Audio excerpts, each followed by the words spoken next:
இன்று 11வது நாள் வார்த்தை தியானத்துக்காக ஆண்டவரை ஸ்தோத்திரிக்கிறேன். இந்த நாளில் கர்த்தர் நம்மோடு இடைப்படுவாராக. கர்த்தர் எனக்கு இன்றைக்கு உணர்த்திய அந்த டாபிக் பார்த்திங்கன்னா, அலைனிங் வித் காட்ஸ் எனிமிட்டி. எனக்கே ரொம்ப ஆச்சரியமாக இருந்த ஒரு வார்த்தை இது. ஆண்டவர் எனிமிட்டின்றது நம்ம பிசாசை மட்டும்தான் நம்ம சொல்லுவோம். பட் ஆண்டவர் எனிமீஸை நேசிக்க சொல்லியிருக்காங்க. பட் ஆண்டவருக்கும் எனிமீஸ் இருக்காங்க, அவருக்கும் எனிமிட்டி இருக்குது. ஸோ அவருடைய பார்வையில் எனிமிட்டின்றது யார் மேலே இருக்கணும், எப்படிப்பட்ட காரியத்தில் அவர் எனிமிட்டி வைக்கிறாரு அப்படின்றதையும், காட்ஸ் எனிமிட்டினா என்ன அப்படின்றத இன்றைக்கி நம்ம தியானிக்க போகிறோம். கர்த்தர் தாமே இந்த வார்த்தையை கொண்டு நம்மளோட பேசுவாராக. இந்த நாளில் பார்த்திங்கன்னா, காட்ஸ் எனிமிட்டி அப்படின்னு சொல்லும் போது ஆண்டவர் சொல்கிறாரு, அவர் பாவிகளை அவர் நேசிக்கிறார், ஆனால் பாவத்தை அவர் வெறுக்கிறார். He hats. எப்பயுமே நம்ம யாரை வெறுப்போம்னு சொன்னால், நமக்கு பிரியமற்ற காரியங்களை நமக்கு சில அக்கிரமங்களை செய்தவர்கள், துரோகத்தை செய்தவர்களை நம்ம வெறுப்போம். ஆனால் ஆண்டவருக்கு எந்த மனுஷனும் ஆண்டவருக்கு எதிராளி கிடையாது. இன்றைக்கு தேவ பிள்ளைகளாகிய நம்ம உணர்ந்து கொள்ள வேண்டிய விஷயம் என்னன்னு சொன்னால், we have no human enemies. அப்படி ஏதாவது ஹியூமன் எனிமீஸ் உங்களுக்கு இருக்கிறாங்கன்னு சொன்னால், that is not God's enmity. எனக்கு இவனை பிடிக்கவே பிடிக்காது, இவன் இப்படி, இவன் அப்படி, இவன் எனக்கு விரோதி அப்படின்னு சொல்லக்கூடிய ஒரு நபர் கூட ஒரு தேவ பிள்ளைக்கு இருக்கவே கூடாது. ஹல்லேலூயா. இது நம்ம கஷ்டமாக இருந்தாலும் இதான் உண்மை. ஏன்னு சொன்னால், ஆண்டவராகிய இயேசு கிறிஸ்து அவருடைய அடிச்சுவடுகளில் செய்யாத விஷயங்களை நம்ம செய்ய முடியாது, பின்பற்றவும் முடியாது. ரோமரில் 12ஆம் அதிகாரத்தில் 19ஆம் வசனத்தை நான் வாசிக்கிறேன். 12:19. பிரியமானவர்களே, பழி வாங்குதல் எனக்குரியது, நானே பதில் செய்வேன் என்று கர்த்தர் சொல்லுகிறார் என்று எழுதியிருக்கிறபடியால் நீங்கள் பழி வாங்காமல் கோப ஆக்கினைக்கு இடம் கொடுங்கள். அப்படி சொல்லி ஆண்டவர் சொல்கிறாங்க, உன் சத்துரு பசியாக இருந்தால் அவனுக்கு போஜனம் கொடு, அவன் தாகமாக இருந்தால் அவனுக்கு பானம் கொடு. நீ இப்படி செய்வதனால் அக்கினி தழலை அவன் தலையின் மேல் குவிப்பாய். அப்போது ஆண்டவராகிய இயேசு கிறிஸ்து சத்துருக்களுக்கு கூட நன்மைகளை செய்வதை சொல்லியிருக்கிறார். பழி வாங்குதல் கர்த்தருக்குரியது. அப்போ ஆண்டவருக்கு யார் எதிரி அப்படின்னு பார்ப்போமா? ஆண்டவருக்கு யார் எதிரி அப்படின்னு சொன்னால், பாவத்தை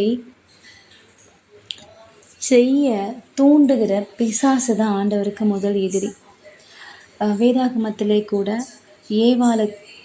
ஆதியாகமத்தில் முதல்ல அந்த வார்த்தை பயன்படுத்தப்படுது. அது எந்த வார்த்தைன்னு பார்த்திங்கன்னா, அவள் வித்துக்கும். ஆதியாகமம் 3:15.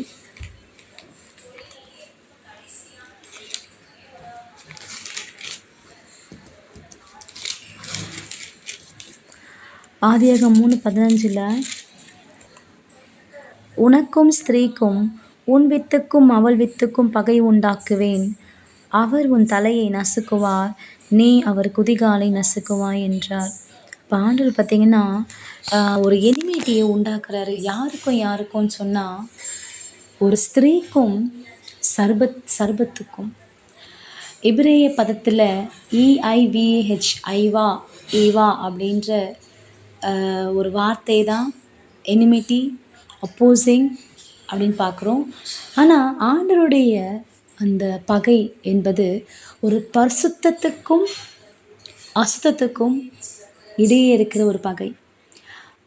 பரிசுத்தத்தை குலைக்க நினைக்கிற சத்துருவுக்கு, அந்த ஈவலுக்கு அகெயின்ஸ்டாக தான் காட் நிற்கிறாரே கண்டி. God is not against any particular person. Hallelujah. அப்போ இந்த பகை இட்ஸ் அ ஹோலி எனிமிட்டி. அதை கர்த்தரே அனுமதிக்கிறார். ஒரு யுத்தத்தை ஒரு கிங்டம் ஆஃப் டார்க்னஸ்க்கும் ஒரு kingdom of his son, God himself declared an enmity. Hallelujah. அப்போ ஆண்டோடைய எனிமிட்டின்னு சொன்னால் ஆண்டவர் வந்து ரொம்ப அன்பானவர். ஸோ அவருக்குள்ள எந்த விதமான பகையுமே கிடையாது. ஆனால் ஒரு பகை உண்டானது. எந்த பகைன்னு சொன்னால் பிசாசுடைய வித்துக்கும் பிசாசுடைய பிள்ளைகளுக்கும் பரிசுத்தமுள்ள ஏவாளுடைய சந்ததி அதில் வரப்போகிற இயேசு கிறிஸ்துவின் பிள்ளைகளுக்கும் ஒரு பரிசுத்தமான பகைதான் இன்றைக்கு உருவாக்கப்பட்டது. ஆண்டவர் பாவத்தை மிகவும் வெறுக்கிறார், ஆனால் பாவிகளை நேசிக்கிறார். கர்த்தர் விக்கிரக ஆராதனையை வெறுக்கிறார், ஆனால் விக்கிரக ஆராதனை செய்கிற ஜனங்கள் ரட்சிக்கப்பட வேண்டும் என்று அவர் விரும்புகிறார். துன்மார்க்கமான காரியங்களை கர்த்தர் வெறுக்கிறார், ஆனால் துன்மார்க்கனுடைய மனமாறுதலையும் அவர் விரும்புகிறார். துன்மார்க்கத்தை தான் அவர் வெறுக்கிறார், துன்மார்க்கனை கர்த்தர் வெறுக்கலை. நீங்கள் பைபிளில் படித்து பார்த்தீங்கன்னா, துன்மார்க்கன் மனம் திரும்பதி வாழ்வதையே விரும்புகிறேன் கண்டி, நான் அவன் மரணத்தை விரும்பலைன்னு சொல்லி எழுதியிருக்கோம். அதே போல் பெருமையை கர்த்தர் எதிர்க்கிறார், பெருமை உள்ளவனுக்கு கர்த்தர் எதிர்த்து இருக்கிறார் என்று வாசிக்கிறோம். நியாயம் நீதி இல்லாமல் செயல்படுகிறவர்களை கர்த்தர் விரோதிக்கிறார். சாத்தானையும் அவனுடைய வேலைகளையும் கர்த்தர் விரோதிக்கிறார். ஹல்லேலூயா. வசனத்திலே சங்கீதம் 97 10ஆம் அதிகாரத்தில் வாசிக்கிறோம், கர்த்தரை நேசிக்கிற பிள்ளைகளே தீமையை வெறுத்து விடுங்கள் என்று சொல்லி. தீமையை வெறுப்பதே கர்த்தருக்கு பிரியமான ஒரு காரியம். ஹல்லேலூயா. தீமையை நாம் வெறுக்க வேண்டும், தீமை நம்முடைய எதிரியாக இருக்க வேண்டும். ஹல்லேலூயா. அப்போது அதே போல் ஏன் நம்ம ஆண்டோடைய எனிமிட்டிக்குள்ளே அலைன் ஆகணும், இப்படி ஒரு காரியம் தேவையா அப்படின்னா, அப்போ தான் நம்ம என்ன பண்ணணும்னா காம்ப்ரமைஸை நம்ம ரிஜெக்ட் பண்ணுவோம். அதாவது தேவனுக்கு பிரியமற்ற காரியங்களை காம்ப்ரமைஸ் பண்ணாமல் இருக்கிறது, அப்புறம் வந்து அநீதியான காரியங்களுக்காக நம்ம ஒத்துழைப்பு கொடுக்கறது, நீதியும் அநீதியும் நம்ம ஒன்றா சேர்க்கவே முடியாது. ஸோ இப்படிப்பட்ட விஷயங்கள்லாம் வந்து ஆண்டவர் நம்மளை எதுக்காக அழைத்திருக்காருன்னு சொன்னால் நியாயத்துக்காக நிற்க வேண்டும். அதே போல் பரிசுத்தத்தை காம்ப்ரமைஸ் பண்ணாமல் நம்ம நிற்கணும். அதே போல் நீதியில் வெளிச்சத்தின் பிள்ளைகள் நடந்து கொள்ளணும். இதை விட ரொம்ப முக்கியமான ஒரு வசனம் யாக்கோபு 4:4 ஆண்டவர் நமக்கு எழுதி வைத்திருக்கிறார், உலக சிநேகம் தேவனுக்கு விரோதமான பகை. உலக சிநேகம் தேவனுக்கு விரோதமான பகை. அப்போது உலகத்தை யார் ரொம்ப நேசிக்கிறாங்களோ அவங்க ஆட்டோமேட்டிக்காக ஆண்டவருக்கு விரோதியாக ஆகிடுவாங்க. அதுதான் நம்ம இங்கே அறிந்து கொள்ளணும். ஏன்னா அநேக வேளையில் உலகம் வந்து ஒரு பெரிய பாவம் மாதிரி தெரியுது. உலகத்தின் காரியங்கள் எப்படி எழுதப்பட்டிருக்கு பாருங்கள். 3 யாக்கோபு 4:3 வாசிக்கிறேன். நீங்கள் விண்ணப்பம் பண்ணியும் உங்கள் இச்சைகளை நிறைவேற்றும்படி செலவழிக்க வேண்டுமென்று தகாத விதமாய் விண்ணப்பம் பண்ணுகிறபடியினால் பெற்றுக்கொள்ளாமல் இருக்கிறீர்கள். விபச்சாரிகளே, உலக சிநேகம் தேவனுக்கு விரோதமான பகை என்று அறியீர்களா? ஆகையால் உலகத்துக்கு சிநேகிதனாய் இருக்க விரும்புகிறவன் தேவனுக்கு பகைஞனாய் இருக்கிறான். அல்லேலூயா.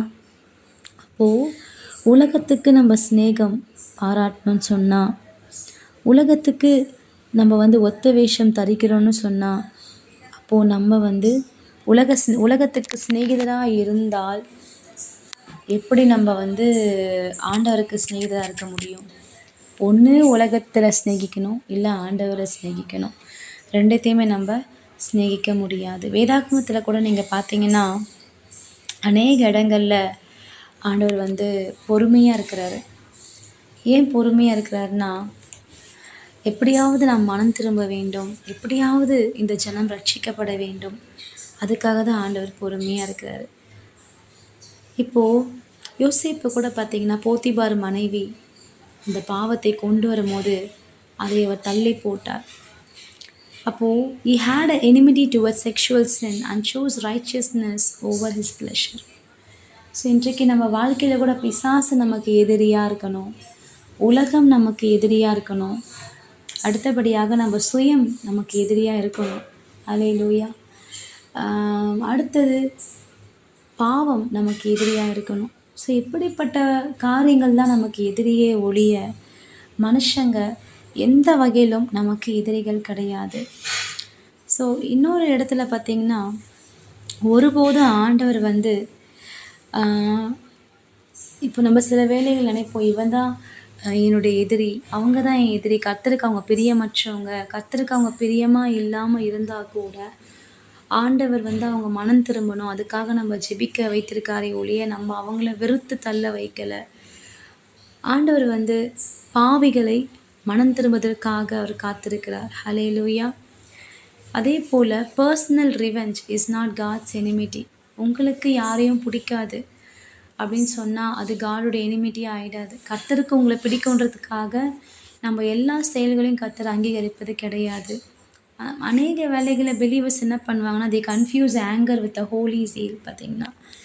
ஸோ ஆண்டவருக்கு பிரியமற்ற காரியம் என்னன்னு சொன்னால் கசப்பு, அப்புறம் பொறாமை, கிரட்ஜ் வைக்கிறது, ரிவெஞ்ச் எடுக்கிறது, யாரோ ஒரு குறிப்பிட்ட நபர் மேலே நமக்கு வெறுப்பு. ஸோ இது எதுவுமே வந்து காட்ஸ் எனிமிட்டி கிடையாது. இது நம்ம சுயம். ஸோ நமக்கு தேவை விடுதலை தானே கண்டி.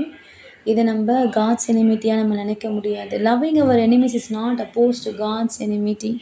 நம்மளுடைய எதிரிகளை நம்ம நேசிக்கணுமே ஒழிய நம்ம வந்து அவங்கள அப்போஸ் பண்ணக்கூடாது. அதே போல் தீமையை நம்ம வெறுக்கணும், மனுஷங்களை நேசிக்கணும், அவர்கள் மனம் மாறுவதற்காக நாம் ஜெபிக்க வேண்டும்.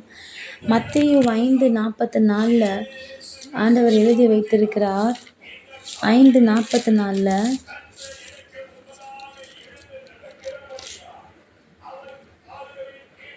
நான் உங்களுக்கு சொல்லுகிறேன், உங்கள் சத்துருக்களை சிநேகியுங்கள், உங்களை சபிக்கிறவர்களை ஆசீர்வதியுங்கள், உங்களை பகைக்கிறவர்களுக்கு நன்மை செய்யுங்கள், உங்களை நிந்திக்கிறவர்களுக்காக உங்களை துன்பப்படுத்துவதற்காகவும் ஜெபம் பண்ணுங்கள். அநேக வேலைகளில் நமக்கு இது கஷ்டமாக இருக்கும் பார்த்திங்கன்னா, ஆனால் வேறு வழியே கிடையாது. நம்ம சில வேலைகளில் நம்ம பேஷன்ஸை லூஸ் பண்ணுற அளவுக்கு சில காரியங்கள் நம்ம வாழ்க்கையில் சம்பவித்து நம்ம கோவப்பட்டு 4 வார்த்தை பேசிடுவோம். ஆனால் உள்ளத்தில் ஆவியானவர் உங்களோட சொல்லுவார், மகளே ஏன் அப்படி நீ பேசுன, அவங்க பேசினாலும் நீ மன்னிச்சிரு, அவங்க உன்னை விரோதமான காரியங்களை செய்தாலும் நீ போய் மன்னிப்பு கேளுன்னு சொல்லும் பொழுது உடனே நம்ம கீழ்ப்படிந்து மன்னிப்பு கேட்டுடணும். உடனே போய் நம்ம என்ன பண்ணோம், ஆண்டவருக்கு இடம் கொடுக்கணுமே கண்டி. பிசாசுக்கு இடம் கொடுத்து அந்த ஒரு குறைய, அந்த ஒரு டிஃப்ரென்ஸ் ஆஃப் ஒப்பீனியன், அந்த மிஸ் அண்டர்ஸ்டாண்டிங் ஒரு பெரிய பகையாகவும் கசப்பின் வேறாகவும் மாற்றி விடாதபடிக்கு நாம் எச்சரிக்கையாக இருப்போமாக. அடுத்தபடியாக cultural difference also is not God's enemy. ஏதோ ஒரு டிஃப்ரென்ஸ் ஆஃப் சேஞ்சஸ் இந்த கல்ச்சர், அது ஒரு நேஷ்னாலிட்டியாக இருக்கலாம். சில பேருக்கு இந்தியன்னா பிடிக்காது, சில பேருக்கு ஆஃப்ரிக்கன்னா பிடிக்காது, ரேசிசம். அடுத்தது அப்புறம் லாங்குவேஜ், நான் வந்து வேறு லாங்குவேஜ், நான் வேறு மொழி, ஹிந்தி வந்து ஒரு இம்போசிஷன் பண்ணும்போது அதில் ஒரு வெறுப்பு உண்டாகுது. ஸோ இப்படிப்பட்ட உலக பிரகாரமான வெறுப்புகள், மொழி சார்ந்த வெறுப்போ இல்லை எதிர்ப்போ இல்லை வந்து ஒரு எனிமிட்டியோ, நேஷ்னாலிட்டி சார்ந்த எனிமிட்டியோ நமக்குள்ளே இருக்கவே கூடாது. Tribe, social status, these are not God's enmity. Hallelujah. God's enmity is never racism, it's not prejudice or it's not favouritism. And வந்து யாருக்கும் பட்சபாதம் உள்ள தேவன் கிடையாது. ஏன்னு சொன்னால் ஆண்டவர் எல்லாரையும், சகல நேஷனாலிட்டி, லாங்குவேஜ், ட்ரைபு எல்லாரையுமே ஆண்டவர் ரொம்ப அதிகமாக நேசிக்கிறார். ஹல்லேலூயா. உங்களுக்கு ஒரு சில பேரை பிடிக்காதுன்றதுக்காக ஆண்டவருக்கு அவங்க பிடிக்காமல் போயிட மாட்டாங்க. ஏன்னால் அவர் யாவரையும் அவர் நேசிக்கிறவர். அப்போஸ்தலர் 10:34 அதிகாரத்தில் அப்பொழுது அப்போஸ்தலர் 10:34 எடுத்து நம்ம வாசிப்போம். அப்பொழுது பேதுரு பேசத் தொடங்கி, தேவன் பட்சபாதம் உள்ளவர் அல்ல என்றும் எந்த ஜனத்தினாலாயினும் அவருக்கு பயந்திருந்து நீதியை செய்கிறவன் எவனோ அவனே அவருக்கு உகந்தவன் என்றும் நிச்சயமாய் அறிந்திருக்கிறேன். அப்போ பேதுரு இங்கே சொல்கிறாரு, எந்த ஜனத்தினாலாயினும் அவருக்கு பயந்திருந்து நீதியை செய்கிற யாராக இருந்தாலும் ஆண்டவர் அவர்களுக்கு, அவங்க கர்த்தருக்கு உகந்தவர்கள் தான். அப்படி பார்க்கும் பொழுது எந்த ஒரு difference of any kind of culture difference நமக்குள்ளே காணப்படக்கூடாது. ஹல்லேலூயா. அதே போல் ஆண்டவர் வந்து ஹியூமனுடைய வீக்னஸுக்கும் அவர் விரோதி கிடையாது. ஃபார் எக்ஸாம்பிள் பேதுரு பார்த்தீங்கன்னா ஒரு பலவீனத்தினால ஆண்டவரை மறுதலித்தார். உடனே ஆண்டவர் அந்த மறுதலிப்பை மனசில் வச்சு அதை கேரி ஃபார்வர்ட் பண்ணி அவர்கிட்டேருந்து ஊழியத்தை பிடுங்கியிருக்கலாம். ஆனால் கர்த்தர் அப்படி செய்யலை. ஹல்லேலூயா. ஏனென்று சொன்னால் ஆண்டவர் பேதுருவுடைய வார்த்தையை மறுதலித்ததை மட்டும் பார்க்கல, அவர் இருந்த சூழ்நிலையை அவர் உணர்ந்து கொண்டார்.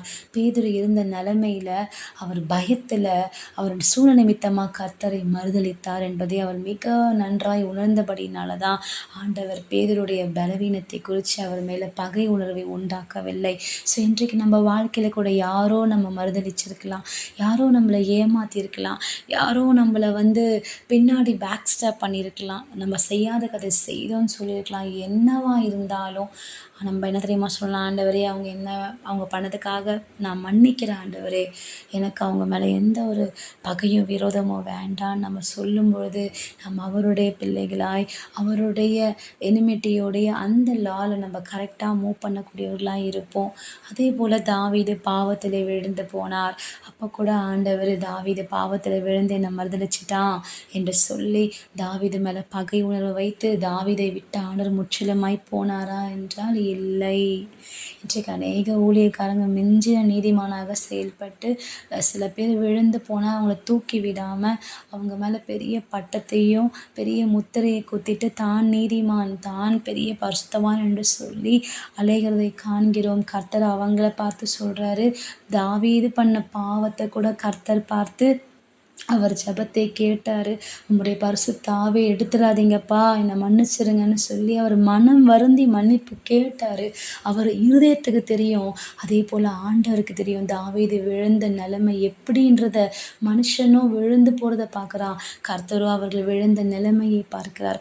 அதான் கர்த்தருக்கும் மனுஷருக்கும் உள்ள வித்தியாசம். ஹல்லேலூயா. அப்போ தாவீது தன்னை அந்த பாவத்தை உணர்ந்த பொழுது ஆண்டவர் திரும்பவும் அவர் மேலே வைத்த திட்டத்தை முற்றிலுமாய் நிறைவேற்றினாரே ஒழிய அப்படியே தாவீதை தள்ளி போடவில்லை. கர்த்தருடைய அந்த அந்த பகை என்பது எந்த ஒரு குறிப்பிட்ட ஒரு மனுஷனுடைய அவனுடைய செயல் நிமித்தமாக கர்த்தர் அது பகை உணர்வை வைப்பது கிடையாது. யோனா கூட ஆண்டவர் சித்தத்தை கேட்காம ஓடி போனார். இன்றைக்கி நம்ம வாழ்க்கையில் நம்ம சொல்கிற காரியத்தை யாரோ செய்யாமல் போகும்பொழுது நம்ம அவங்கள விரோதிக்கிறோமா? நம்ம டீமில் இல்லை நம்ம ஊழியத்தில் நம்ம குடும்பத்தில் நம்ம உறவுகளில் இருக்கிறவங்க இல்லை நம்ம விரோதித்து கொண்டிருக்கிறோமா? இல்லை கர்த்தருக்கு இது பிரியமாக இருக்குமா? கசப்போட வெறுப்போட பேசாமல் இருக்கிறோமா? இதை தயவு செய்து நாம் சரி பண்ணும்படி கர்த்தருடைய ஆவியானவர் இன்றைக்கு நம்மோடு பேசி கொண்டிருக்கிறார். சில நன்மைகள் நமக்கு செய்யாமல் போயிருக்கலாம், சில பேர் நமக்கு விரோதமான காரியங்களை செய்யட்டும், என்ன பண்ணாலும் ஏசப்பா நமக்கு சொல்லி கொடுத்துருக்கிறாரு, சத்துருக்களை சிநேகியுங்கள் என்று சொல்லி. ஸோ நாம் அதை பின்பற்றுவது மிக கஷ்டமான காரியம். அதில் முயற்சிப்பது நிச்சயமாய் அதை நம்ம ஈஸியாக மாற்ற நமக்கு பிரயோஜனமாக இருக்கும்.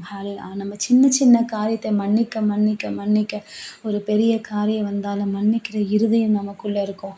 அப்போ நமக்கு பகை உணர்வு பழி வாங்குகிற இருதயம் நமக்குள்ளே உருவாகாது. ஹல்லேலூயா. நமக்கு இருக்க வேண்டிய ஒரே பகைஞன் பிசாசு, இன்னொரு பகைஞன் சாபம் பாவம், இன்னொரு பகைஞன் உலகம். இந்த 3 தான் நாம் பகைக்க வேண்டியவர்கள், பகைக்க கூடியவர்களே ஒழிய எந்த மனுஷனையும் எந்த ஒரு ஹியூமனையும் நம்ம பகைங்களை நினைக்கவே கூடாது. ஹல்லேலூயா. இந்த நாளில் தாமே கர்த்தர் இந்த வார்த்தையை ஆசீர்வதிப்பாராக. ஹல்லேலூயா. கர்த்தர் நம்மளோட இடைப்பட்டிருக்கிறார்.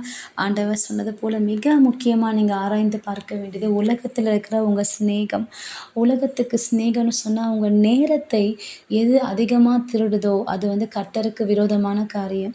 கர்த்தர் அதை வெறுப்பார். அது ஃபோனாக இருக்கலாம், குடும்பமாக இருக்கலாம், ரிலேஷன்ஷிப்பாக இருக்கலாம், எதுவாக இருந்தாலும் கர்த்தரை விட்டு பிரிக்கிற ஒரு காரியம் நமக்கு அது ஆண்டவருக்கு எனிமிட்டியை உண்டாக்கும். அதனால் எப்பயுமே ஆண்டவருக்கு முக்கியத்துவம் கொடுக்க வேண்டும். ஆண்டவருக்கு ஃபர்ஸ்ட் ப்ரிஃபரன்ஸ் நம்ம கொடுக்கணும். ஆண்டவருக்கு பிரியமற்றவர்களை நம்ம தள்ளி வைக்கிறவர்களாய் நாம் மாற வேண்டும். ஹல்லேலூயா.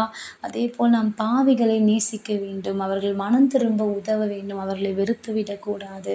ஆனால் அவர்கள் செய்கிற பாவத்தை நாம் கண்டித்து உணர்த்த வேண்டும். ஹல்லேலூயா. பாவத்தை குறித்து நிச்சயமாய் கண்டித்து பேசதான் வேண்டும். ஆனால் ஆண்டவர் அதுதான் விரும்புகிறார். அவங்க மனம் திரும்புவதை கர்த்தர் விரும்புகிறார். ஹல்லேலூயா. இந்த நாளிலே கூட ஆண்டவருடைய வார்த்தையை இந்த நாளில் கர்த்தர் நமக்கு தந்தபடியால் நம்ம ஒரு ஸ்தோத்திரம் பண்ணலாம். ஆண்டவர் தாமே இந்த வார்த்தையை ஆசீர்வதிப்பாராக.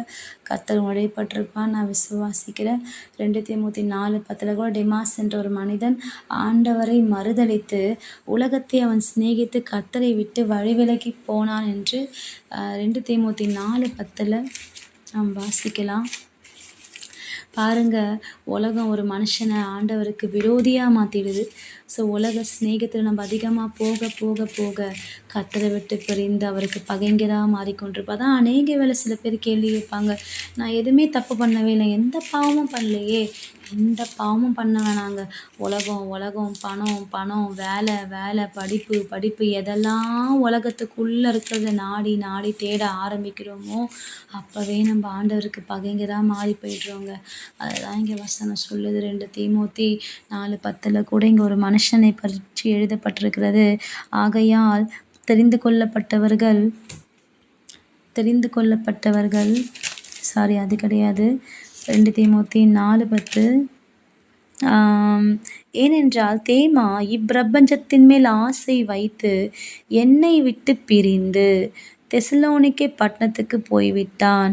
கிரெஸ்கே கலாத்தியா நாட்டிற்கும் தீத்து தல்மாத்தியா நாட்டிற்கும் போய்விட்டார்கள். அப்போது தேமான்ற ஒரு மனிதர் நல்ல கர்த்தருக்குள்ள அவருக்காக எழும்பி பிரகாசிக்க வேண்டும் வந்தவர் தான் கடைசியில் இந்த பிரபஞ்சத்தின் மேலே ஆசையை வச்சுட்டு, அந்த பிரபஞ்சத்தின் மேலே ஆசை வந்ததுக்கப்புறம் என்ன வந்துடுச்சு? பிரிவினை வந்து விட்டது. கர்த்தருக்கும் நல்ல ஒரு மனிதனாக இந்த தேமாவுக்கும் பிரிவினை உண்டாகி தேவனை விட்டு வழி விலகி போய் அவன் உலகத்துக்காக கர்த்தரை விட்டு போனான். நாளில் கூட நம்ம எதுக்காக கர்த்தரை விட்டு போய் கொண்டிருக்கிறோம்? எந்த சிநேகத்துக்காக இன்றைக்கி ஆண்டவர் கொடுக்க வேண்டிய நேரங்களை கொடுக்க முடியாமல் போயிட்டுருக்கோம்? நல்லா தெரிந்து கொள்ளுங்க, உலக சிநேகம் தேவனுக்கு விரோதமான பகை.